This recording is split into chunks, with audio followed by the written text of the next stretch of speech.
Hai, hari ini kita akan membahas tentang salah satu peristiwa besar dalam sejarah dunia, yaitu Revolusi Prancis. Prancis merupakan sebuah negara di Eropa yang berbatasan dengan Spanyol, Italia, dan juga Jerman. Prancis juga dikenal sebagai negara pusat fashion, pastry, dan kota romantisnya seperti Paris. Namun, di balik semua keindahan tersebut, siapa sangka bahwa Prancis pernah mengalami salah satu masa tergelap dalam sejarahnya. Masa tergelap ini terjadi pada masa pemerintahan Raja Louis ke-16 dan Ratu Marie Antoinette pada tahun 1774. Pada masa pemerintahan Raja Louis ke-16 ini, keadaan ekonomi di Prancis berada dalam kondisi yang tidak stabil. Hal ini semakin diperparah ketika Prancis ikut serta dalam membiayai Revolusi Amerika sebagai upaya balas dendam kekalahan mereka dari Inggris. Di tengah keadaan ekonomi yang tidak stabil ini, pihak kerajaan tidak mengambil pusing dan cenderung abai terhadap hal tersebut. Mereka tetap melanjutkan kehidupan mereka yang mewah dan boros. Apalagi Marie Antoinette, salah satu sosok yang sering menjadi pusat kritik saat itu. Ia merupakan seorang ratu yang dikenal karena kehidupan glamornya dan juga kegemarannya terhadap fashion dan pesta yang sangat mahal. Salah satu hal yang menjadi kontroversi saat itu ialah ketika ia menggunakan rambut berbentuk kapal pada saat keadaan ekonomi sedang tidak baik-baik saja.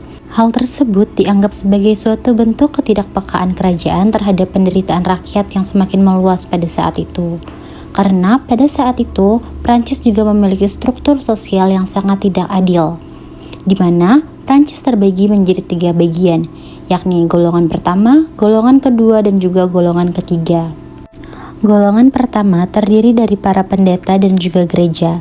Kemudian golongan kedua meliputi bangsawan, dan golongan ketiga mencakup 98% populasi Prancis, yakni petani, pekerja, dan juga para bourgeois.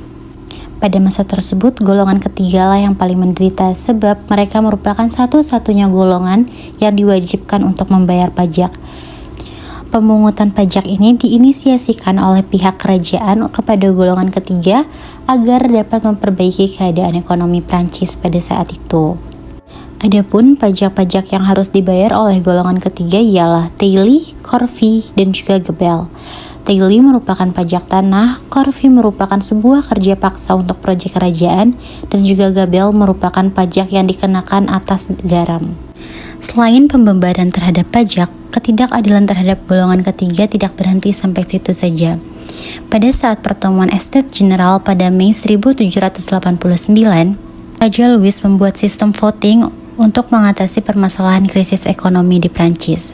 Namun lagi dan lagi, sistem voting ini dianggap tidak adil sebab golongan pertama, kedua, dan ketiga memiliki hak voting yang sama yaitu 1 suara, padahal golongan ketiga terdiri atas 98% populasi.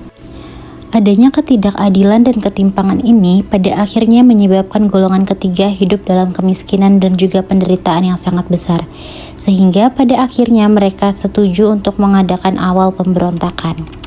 Awal dari pemberontakan ini dimulai dengan didirikannya parlemen independen bernama National Assembly pada 20 Juni 1789 di Tenis Court Oath. Adapun tokoh penting dalam National Assembly ialah Maximilien Robespierre dan juga Georges Danton.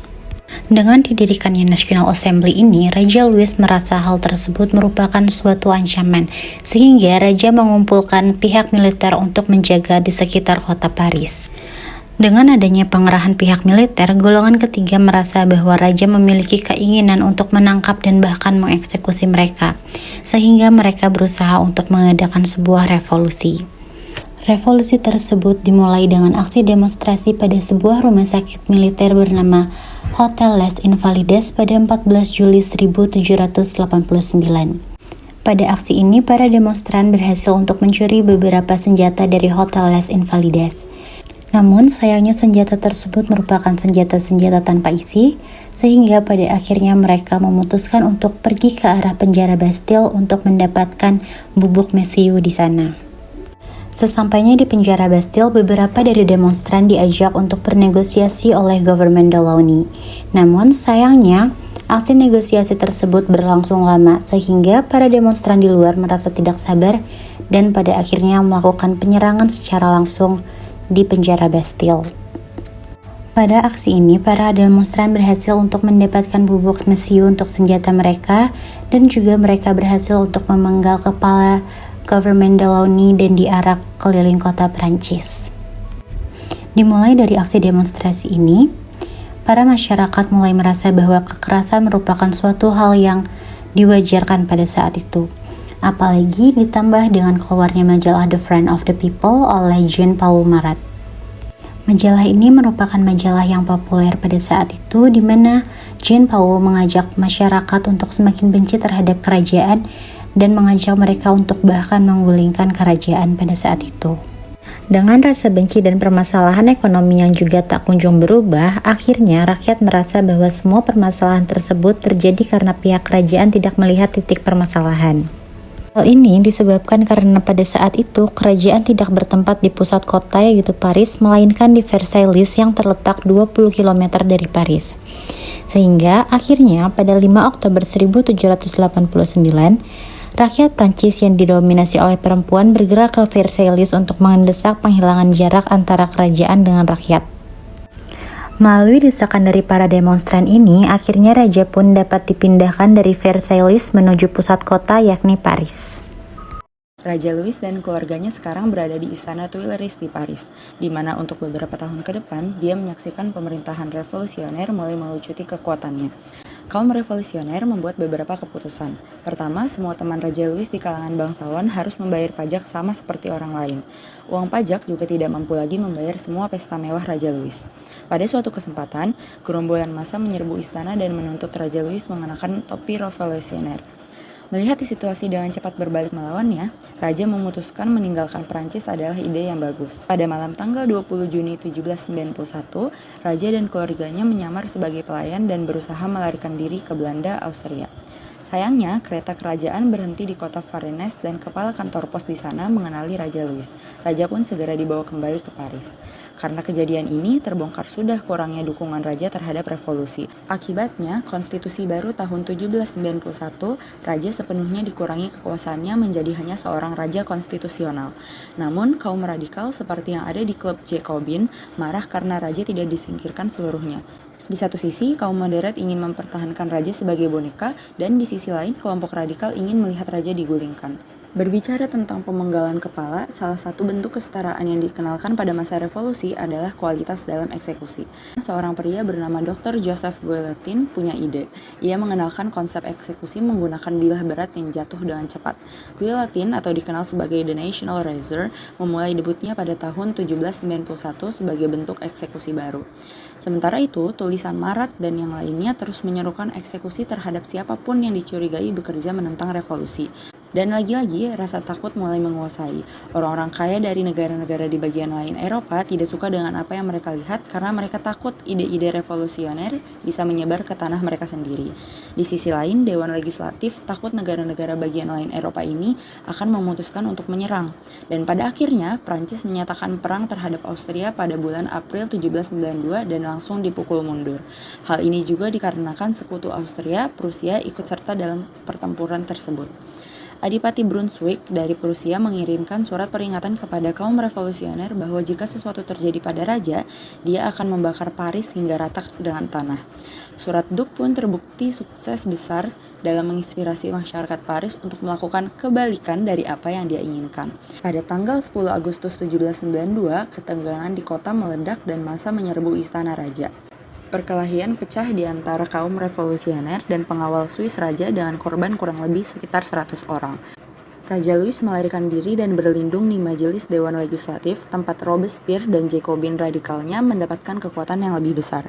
Mengingat situasi yang berkembang, majelis memutuskan untuk mengadakan pemungutan suara dan keputusan akhirnya adalah penangguhan monarki sepenuhnya. Raja Louis ke-16 sekarang hanyalah Louis tua dan dia dikirim ke sel penjara. Sebulan kemudian, Konvensi Nasional yang baru dibentuk secara resmi mendeklarasikan Republik Prancis dan masyarakat mengalami perubahan besar-besaran. Republik baru mulai berupaya untuk menghapuskan secara paksa kemiripan dengan rezim royalis lama. Gereja menjadi sasaran utama. Para pendeta yang menolak mengambil sumpah revolusi dideportasi atau ditangkap. Sebuah agama ateistik baru yang disponsori negara bernama Cult of Reason telah dibentuk sebagai pengganti gereja Katolik. Bahkan kalender Kristen pun tidak bertahan dan tercipta kalender revolusioner baru. Pemerintah Paris sekarang di bawah kendali sans-culottes yang radikal mulai mengumpulkan orang-orang yang dicurigai sebagai musuh revolusi dan mengirim mereka ke penjara. Georges Danton memanggil dengan penuh semangat bagi laki-laki untuk membela Republik dan puluhan ribu pasukan meninggalkan Paris menuju garis depan. Namun, dalam ketidakhadiran mereka, Paris dibiarkan sendiri. Saat pasukan musuh tiba di Verdun, orang-orang Paris takut akan penjara mereka yang penuh sesak menjadi tempat berkembang biak untuk konspirasi kontra-revolusioner.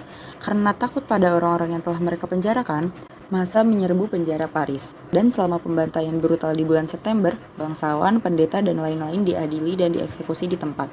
Bahkan perempuan dan anak-anak pun tak luput dari hal ini. Dengan lebih dari 1.600 korban, berita tentang pembantaian itu menyebar ke seluruh Eropa. Austria dan Prusia berjanji setelah mereka mengalahkan Prancis, mereka akan mengembalikan Raja Louis ke tahta. Nah, masalahnya Austria dan Prusia tidak bisa mengembalikan seorang pria ke tahta jika dia sudah mati kan? Louis pun diadili karena pengkhianatan. Banyak orang moderat yang ingin dia dideportasi saja.